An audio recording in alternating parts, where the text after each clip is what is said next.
subscribe to the fl0m clips and highlights. Karrigan is set to join Falcons. Yeah, you know, when I saw KRL's tweet running around, I was like, KRL kind of trolls a little bit, but the fact that it did end up on HLTV, it doesn't mean it's 100%, but also I feel like it's pretty likely.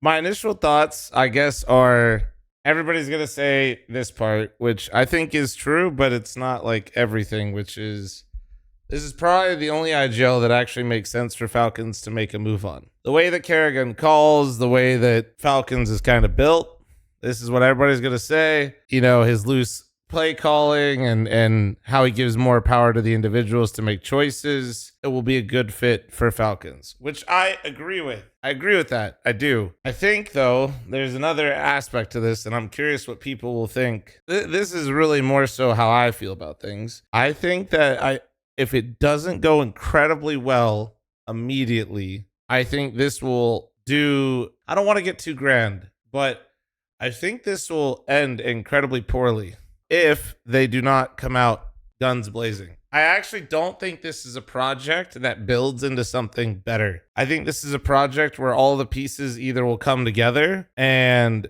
they will work seamlessly and everybody loves their honeymoon phase and they're going to absolutely love playing together and they're going to win and they're going to beat Vitality and they're going to do all these things that are going to go, that's like the perfect storm. I think, though, that if they don't have that, I have a hard time believing that this is like a project that they build to be better. I don't see this, when we talk about like Kixon being here right now, I keep telling you guys, I feel like the only way Falcons will ever beat Vitality is if they actually play like a team. They've been having, I'd say, not as strong of results as when they first brought in Monacy, and it looks a little bit more painful right now with Kixon, but I actually feel like it's the first time Falcons has actually tried to play like a team. And I mean, like, truly not just leaning into individuals getting like a 3K every other round to just get them over the line. And we finally saw Falcons start doing that. And I can't help but feel like this feels like Falcons going, the players go, well, we have a chance to get Karrigan. And honestly, man, I'm so fucking sick and tired of not just like getting loose and getting crazy and just trying to shoot everyone on my crosshair. I feel that's kind of what this feels like. So if we get Karrigan, we can all go back to how we want to play. We don't really have to, like, I'm not saying they're going to scrap everything and like just pug or something and not play as a team, but there's levels to things. And I think what they're trying to build with Kixon is basically just going to get kicked to the curb and they're going to start fresh and they're going to do, because they don't really have much of an identity that way. And I don't know, man. It doesn't.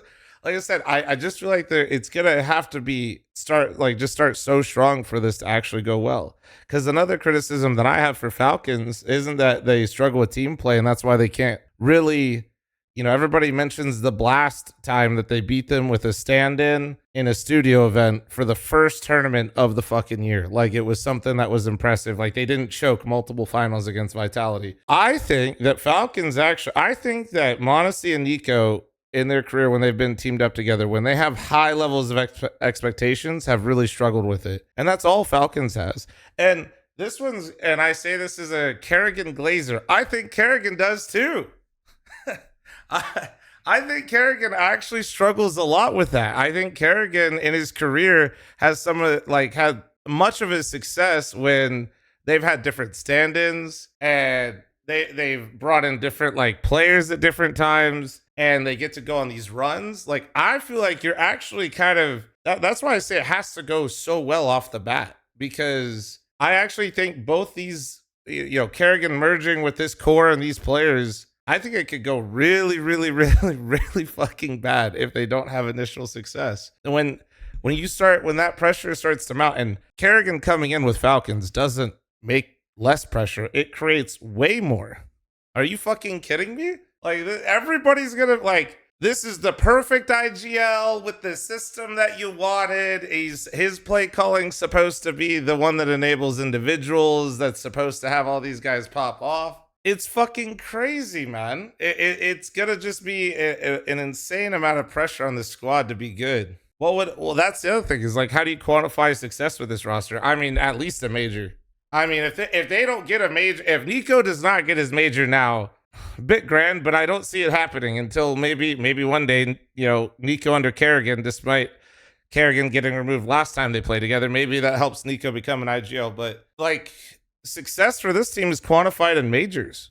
It's not, this isn't like, let's win a couple trophies, bro. You have Karrigan, Kixon, Nico, Monis. Your worst player is Tessa's, bro. If you do not win tournaments multiple, it is a failure. Like, it is a fucking, and I've seen some people say that they might try to go after Frozen, maybe.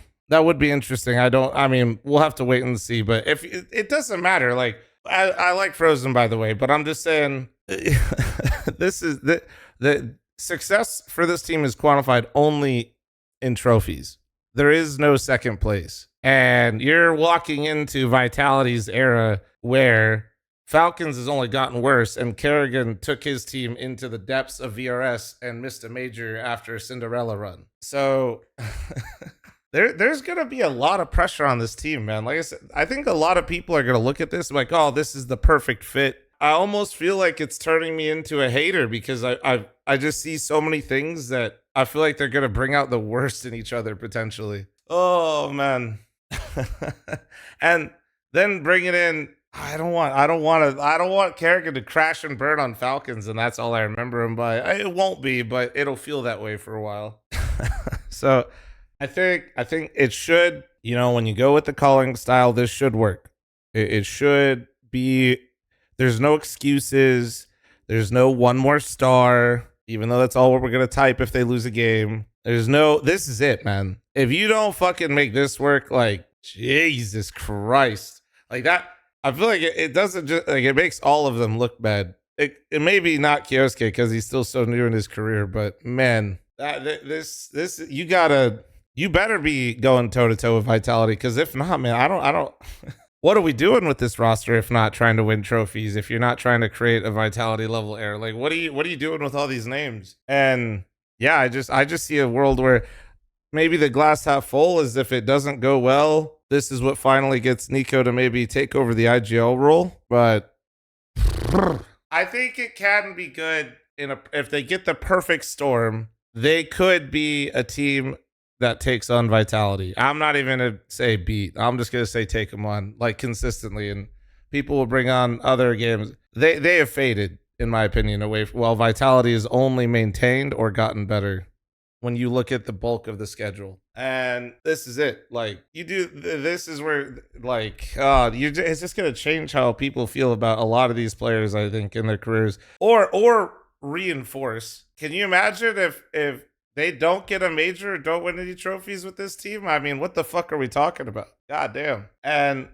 let's talk about the other side of this. I hope to God FaZe gets a bag for Karrigan. I am praying they got a bag for him because I don't want the FaZe brand to go away. And if they got enough money for Karrigan to maybe kickstart some moves for their roster, God, that'd be so fucking nice. I know everybody likes to do the whole bit where they're like, oh, disband, leave. Like, fuck you guys. Like, I want this scene to have as many names and sustain as many teams as possible. And if Karrigan's buyout is like big enough to where it can maybe kickstart something for FaZe to build again, that would be, and that almost is more of the exciting part to me out of this, is if they did get enough money. Like, I don't want FaZe to be completely irrelevant and dog shit.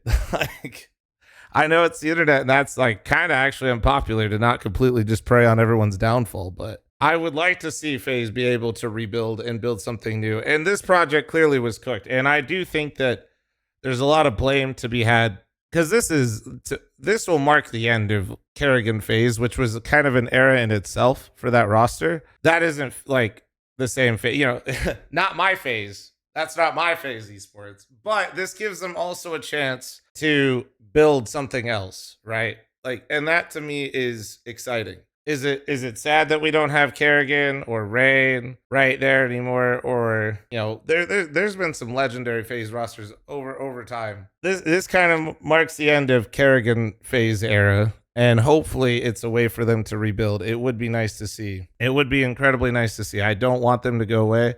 I think that FaZe esports, the management, did do this to themselves, though, and I want to when I say I'm glad that I don't want FaZe esports to be irrelevant, I also don't want to tell you that They didn't put themselves selves there. If you've heard me yap about this before, I've always felt like I've given Karrigan the pass while I put a lot of the ownership on Brokey's individual level and Jacobs. You can have your own on that. That's fine.